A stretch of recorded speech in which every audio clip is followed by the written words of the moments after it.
Hello नमस्कार साथियों, कैसे हैं आप सब। उम्मीद है अच्छे होंगे, स्वस्थ होंगे और अपनी पढ़ाई में व्यस्त होंगे। तो आज की इस कक्षा में हम स्टार्ट करने जा रहे हैं कक्षा 10 की मैथ और हमारी एनसीईआरटी बुक का चैप्टर नंबर 1 है वास्तविक संख्याएं या रियल नंबर्स। तो इस कक्षा में हम वास्तविक संख्याओं का परिचय समझेंगे, यानी वास्तविक संख्याएं होती क्या है और वास्तविक संख्याएं हमें क्यों पढ़नी ज़रूरी है। तो चलिए कक्षा को लाइक कर दीजिए और कक्षा हम स्टार्ट करते हैं। तो वास्तविक संख्याएं या रियल नंबर्स, इसका अर्थ क्या होता है और हमें ये क्यों पढ़नी ज़रूरी है। ठीक है, जैसे आपके पास कल्पना करो कि आपके पास कुछ सेब है और आपको उनकी काउंटिंग करनी है, यानी गिनती करनी है। तो आप क्या करोगे, गिनती कहाँ से स्टार्ट करोगे। ऑब्वियस सी बात है कि आप गिनती स्टार्ट करोगे 1 से। कहाँ से स्टार्ट करोगे, 1 से। 1 2 3 4 डैश डैश, जितने भी आपके पास सेब है वो काउंट कर लेंगे। ठीक है, जैसे आपके पास 100 सेब थे, आपने अपने 100 सेब गिन लिए, लेकिन उसके बाद भी ये नंबर्स, इस नंबर्स की आपको जो ज़रूरत थी वो नंबर तो आपके समाप्त नहीं हुए। आपकी ज़रूरत समाप्त होगी, यानी आपकी गिनती समाप्त हो गई। आपके पास जितने सेब थे वो आपका काम हो गया, लेकिन ये नंबर्स नहीं रुक रहे हैं। यानी अगर आपके पास और भी सेब हो तो आप गिन सकते हैं, यानी अनंत रूप से ये संख्याएं चलती ही जाएगी। इन संख्याओं को हम क्या कहते हैं, कौन सी संख्याएं कहते हैं। तो ये संख्याएं होती है प्राकृत संख्याएं, यानी हमने जो सेबों की गिनती के लिए जो संख्याओं का उपयोग किया उन्हें हम क्या कहते हैं, प्राकृत संख्याएं, या इंग्लिश में बोले तो नेचुरल नंबर्स।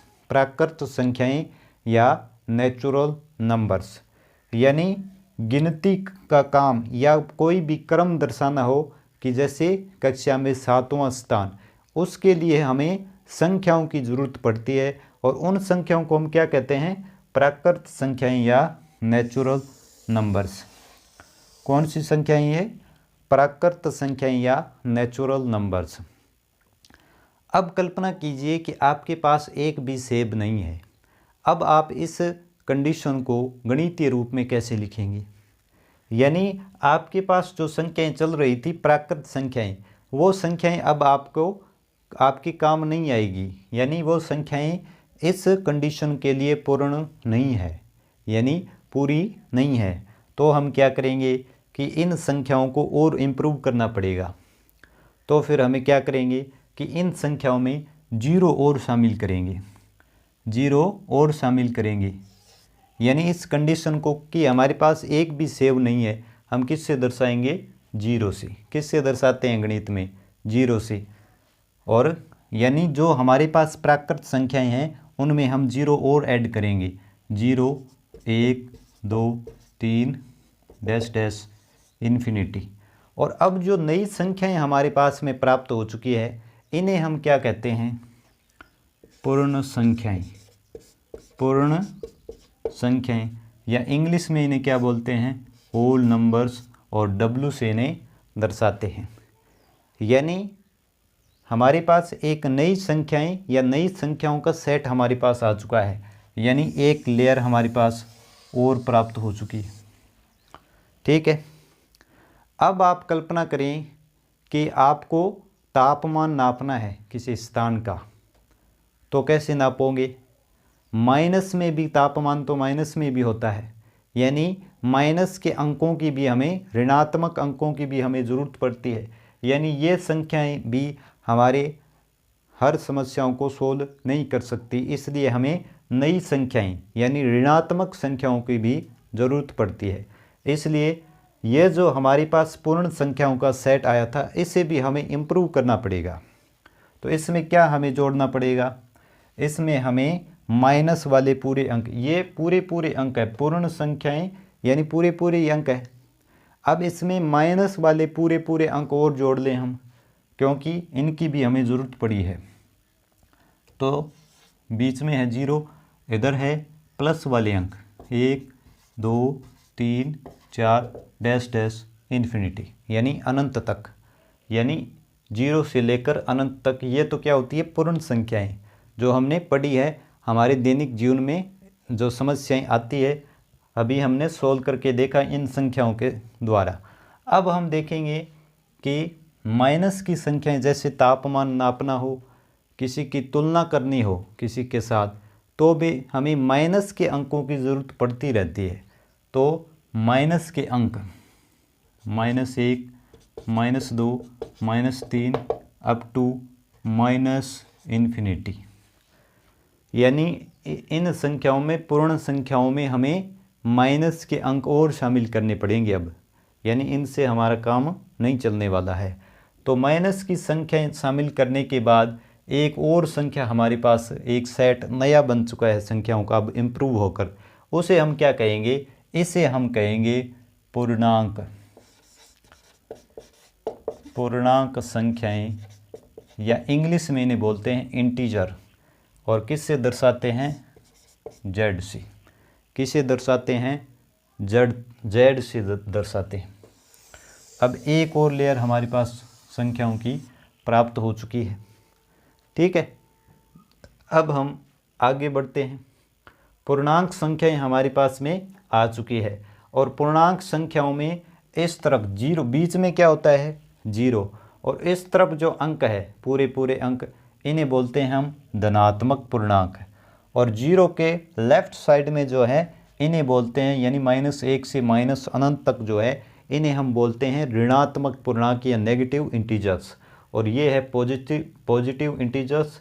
और जीरो को आपको विशेष रूप से ध्यान रखना है कि ये न तो धनात्मक है और न ही ऋणात्मक है, ठीक है, यानी जीरो का कोई भी साइन नहीं होता है, ये विशेष रूप से हमें ध्यान रखना है। तो अब पूर्णांक भी हमारे पास आ चुके हैं, लेकिन अब भी हमारी समस्याएं ऐसी आती रहती है हमारे सामने कि इनसे भी हमारा काम नहीं चलता। और अब आप कल्पना कीजिए कि आपके पास एक सेब है, जैसे आपके पास ये एक सेब है, और आपको इसे दो समान भागों में बांटना है। जैसे यहाँ से इसके दो बराबर टुकड़े कर लेंगे, दो बराबर टुकड़े कर लेंगे, यानी ये दो भाग इसके हो गए बराबर। एक भाग आप अपने खुद के पास रखेंगे और एक भाग आपको अपने दोस्त को देना है, यानी दो पार्ट कर लिए बराबर, और एक पार्ट आपको, या एक भाग किसको देना है, एक भाग आपको देना है अपने दोस्त को, ठीक है। तो आपने अपने दोस्त को कितना भाग दिया सेब का, इसे दर्शाने के लिए आप कौन सी संख्याओं का यूज करेंगे, कौन सी संख्याओं का प्रयोग करेंगे। यानी हमने अभी तक जो पढ़ी पूर्णांक संख्याओं तक, इन संख्याओं में तो ऐसी संख्या हमें दिखाई ही नहीं दे रही है। यानी भाग करने के बाद हम कैसे दर्शाएं किसी भी वस्तु को, ऐसी संख्याओं की भी हमें ज़रूरत पड़ेगी। तो हम क्या करें, यानी हमारे पास ये जो पूर्णांक संख्याएं आई है, हमने प्राकृत संख्या से शुरू किया था और पूर्णांक संख्या तक आ गए, और लास्ट में हमारे पास पूर्णांक संख्याएं आ गई थी। पूर्णांक संख्याओं से भी हमारा काम अब नहीं चल रहा है, यानी हमें ऐसे भाग में बांटने वाली संख्याएं और चाहिए। भाग में बांटने वाली, जैसे सेब के कितने भाग किए हमने, 2, और एक भाग दोस्त को देना है, तो यानी 2 में से 1/2, यानी 2 में से 1 भाग, इतना आप देंगे अपने दोस्त को। यानी ये संख्या क्या आ गई, 1/2, यानी ये बट्टे वाली संख्या, ये भी हमें चाहिए। तो इसके लिए हमें क्या करना होगा, और इस संख्या को हम क्या बोलते हैं, P/Q रूप की है। ये कैसी है, P/Q रूप की। ये अंश को P बोले और हर को Q बोले, और P और Q दोनों क्या है, पूर्णांक। P और Q दोनों क्या है, पूर्णांक या इंटीजर, जो हमने अभी पढ़े हैं। ये माइनस वाले, जीरो और प्लस वाले, ये सभी ले सकते हैं P और Q की जगह। P और Q दोनों क्या है, पूर्णांक है। यानी इन पूर्णांकों से हम ऐसी बट्टे वाली संख्या भी बना सकते हैं, P/Q रूप वाली, इसकी भी हमें ज़रूरत पड़ेगी, ठीक है। तो हम और एक शर्त और भी है कि q के स्थान पर आपको 0 नहीं लेना है, not equal to 0, q not equal to 0। हालांकि 0 इन पूर्णांकों में शामिल है, लेकिन हमें यहाँ पर 0 नहीं लेना है, क्योंकि किसी भी संख्या में हम 0 का भाग देंगे, जैसे मान लीजिए हमें 2 में 0 का भाग देना है, तो ये उत्तर आएगा अपरिभाषित। क्या आएगा? अपरिभाषित। यानी किसी भी संख्या में 0 का भाग दें तो उत्तर परिभाषित नहीं है, इसलिए q के स्थान पर या हर वाले स्थान पर इन संख्याओं में हमें 0 नहीं लेना है। और अब ये जो हमारे पास नई संख्या आई है, यानी किसी वस्तु के हम भाग कर लें बराबर, उसको हमें दर्शाना हो, या और भी इनकी हमें ज़रूरत पड़ती है, माइनस वाली जो बट्टा में आती है, बट्टे में आती है, उनकी भी हमें ज़रूरत पड़ती है। उन संख्याओं को हम बोलते क्या हैं? इन संख्याओं को हम बोलते हैं परिमेय संख्याएं। क्या बोलते हैं? परिमेय संख्याएं। तो एक और संख्याएं हमें बनानी होगी, वो संख्याएं कौन सी होंगी? परिमेय संख्याएं। और इन्हें दर्शाते हैं कैपिटल Q से। और इसमें कौन सी संख्याएं आती है? इसमें माइनस वाली भी आती है और प्लस वाली भी, जैसे -2/1, -3/5 ऐसे, और 0 भी शामिल है। 0 को भी हम ऐसे लिख सकते हैं, P/Q 0/1 लिख सकते हैं, 2/3, 2/3, 3/4 डैश डैश।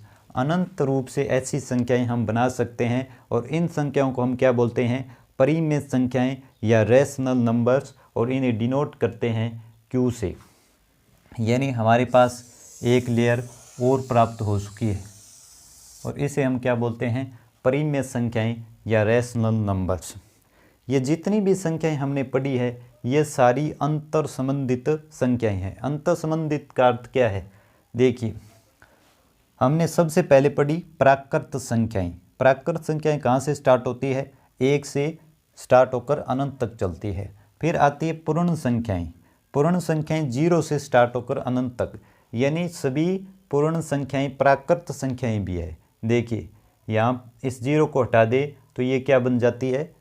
प्राकृत संख्याएं बन जाती है, यानी इनमें ये प्राकृत संख्याएं भी शामिल है। और इससे ऊपर जाएं तो पूर्णांक, यानी सारे पूर्णांक पूर्ण संख्याएं भी होती है, यानी ये पूर्ण संख्याएं इनमें शामिल है।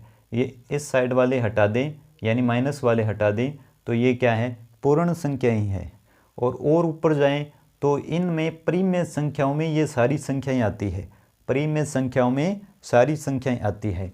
यानी इस सर्किल से हम बाहर की तरफ जाएं तो ये संख्याएं इसमें शामिल होती जाएंगी, यानी सभी प्राकृत संख्याएं पूर्ण संख्याएं होती है, और सभी पूर्ण संख्याएं पूर्णांक होते हैं, और सभी पूर्णांक परिमेय संख्याएं होती है। ठीक है, यानी इस सर्किल से हम अंदर से बाहर की तरफ जा सकते हैं, लेकिन बाहर से अंदर की तरफ नहीं आ सकते, यानी इसका उल्टा सत्य नहीं है। जैसे हम ये बोलें कि सभी पूर्ण संख्याएं प्राकृत संख्याएं होती है, तो ये सत्य नहीं है, क्योंकि प्राकृत संख्याओं में 0 नहीं है। इसी प्रकार सभी पूर्णांक संख्याएं भी पूर्ण संख्याएं नहीं होती, तो इनमें इस प्रकार से अंतः संबंध होता है। यानी जितनी भी हमने ये सारी संख्याएं पढ़ी है, ये सारी संख्याएं लास्ट में जो हमें संख्या प्राप्त हुई है परिमेय संख्या, ये सारी संख्याएं क्या होती है? परिमेय संख्या। परिमेय संख्याओं में ये सारी संख्याएं शामिल होती है। ठीक है, अब हमने जो ये परिमेय संख्याएं पढ़ी है, ये परिमेय संख्याएं 2 कैटेगरी में विभाजित होती है। परिमेय संख्या भी हमारे पास 2 प्रकार की होती है। पहली है जिनका दशमलव प्रसार क्या हो? दशमलव प्रसार कैसा हो? शांत। कैसा हो? शांत दशमलव प्रसार। शांत का अर्थ क्या है? जैसे हमारे पास ये परिमेय संख्या है 1/2, यानी 1 में भाग देना है 2 का, तो भाग देंगे तो ये आएगा 0.5। क्या आएगा? 0.5। यानी दशमलव के एक स्थान के बाद इसका दशमलव प्रसार शांत हो चुका है, रुक चुका है, यानी इसका मान यहाँ तक आने के बाद रुक चुका है। इसी प्रकार और हम एग्जाम्पल ले सकते हैं, जैसे 3/2। इसमें हम 2 का भाग देंगे, 3 में 2 का भाग देंगे तो क्या आएगा, इसका आएगा मान 1.5। यानी इसका भी दशमलव प्रसार एक अंक के बाद रुक चुका है। तो ये संख्याएं कौन सी है, शांत दशमलव प्रसार वाली। और दूसरी कैटेगरी इसमें क्या है, दूसरा भाग इसका क्या है, अशांत दशमलव प्रसार।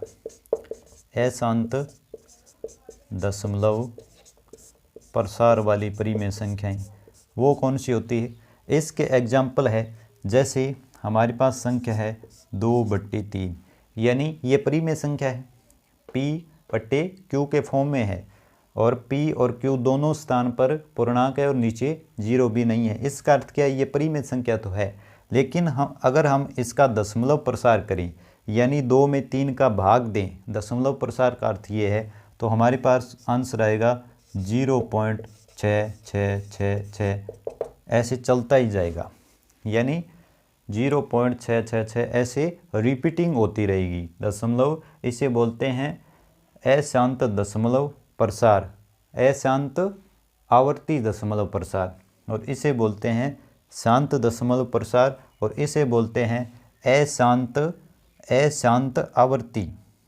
अशांत आवर्ती।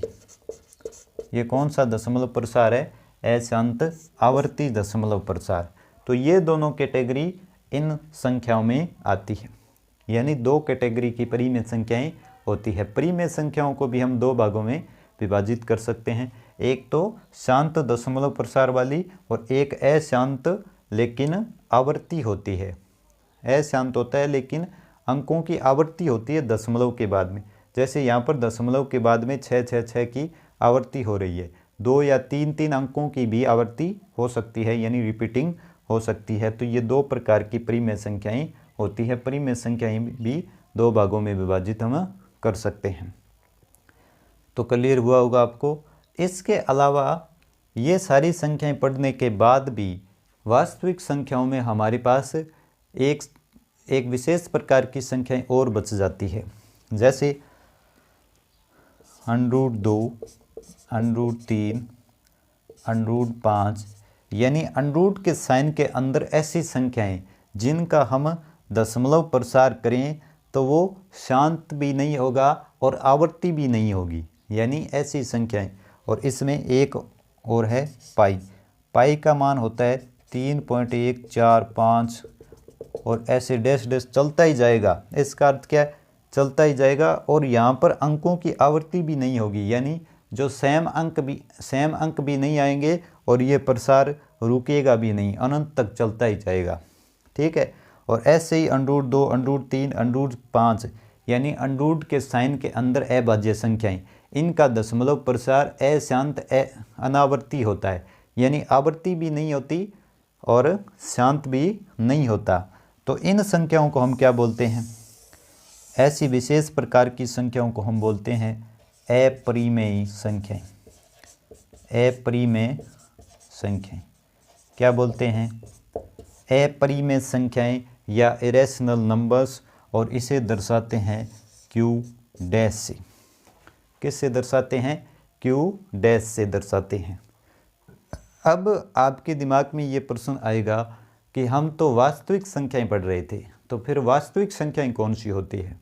तो दोस्तों ये जितनी भी हमने संख्याएं पढ़ी है, ये पूरा सेट तो होता है परिमेय संख्याओं का, यानी ये सारी संख्याएं परिमेय संख्याओं में शामिल होती है। प्राकृत संख्या, पूर्ण संख्या, पूर्णांक, ये सारी मिलकर ही क्या बनाती है, जो लास्ट में आई है परिमेय संख्याएं। यानी प्राकृत संख्याएं भी परिमेय संख्याओं का हिस्सा है, पूर्ण संख्या भी परिमेय संख्याओं का हिस्सा है, ये सारी इसमें शामिल होती है। और ये पूरा सेट किसका बन गया फिर, परिमेय संख्याओं का। और ये इनसे अलग है अपरिमेय संख्याएं।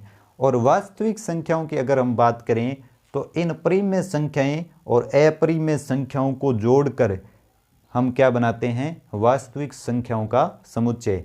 यानी परिमेय संख्याएं और अपरिमेय संख्याओं के समूह को ही हम क्या बोलते हैं, वास्तविक संख्याएं। ठीक है। तो आपको समझ में आया होगा कि वास्तविक संख्याएं क्या होती है, यानी परिमेय संख्याएं और अपरिमेय संख्याओं को जोड़ने के बाद हमारे पास जो सेट प्राप्त होता है उसे ही हम क्या कहते हैं, वास्तविक संख्याएं या रियल नंबर्स कहते हैं। तो दोस्तों उम्मीद है आपको समझ में आया होगा। अगर वीडियो पसंद आए तो लाइक भी करें और चैनल को सब्सक्राइब करें, क्योंकि इस चैनल पर आपको कक्षा 6 से 10 तक की सभी चैप्टर्स की वीडियो कक्षाएं अवेलेबल होगी और साथ ही साथ बोर्ड कक्षाओं यानी कक्षा 8 और 10 के लिए हमने इम्पोर्टेंट टॉपिक्स के लिए विशेष वीडियो कक्षाएं शुरू की है, वो भी आपके लिए सहायक होगी। यानी आप अपनी तैयारी को बेहतर से बेहतरीन इस चैनल के साथ जुड़कर बना सकते हैं, इसलिए चैनल को सब्सक्राइब जरूर करें। थैंक यू, मिलते हैं अगली कक्षा में।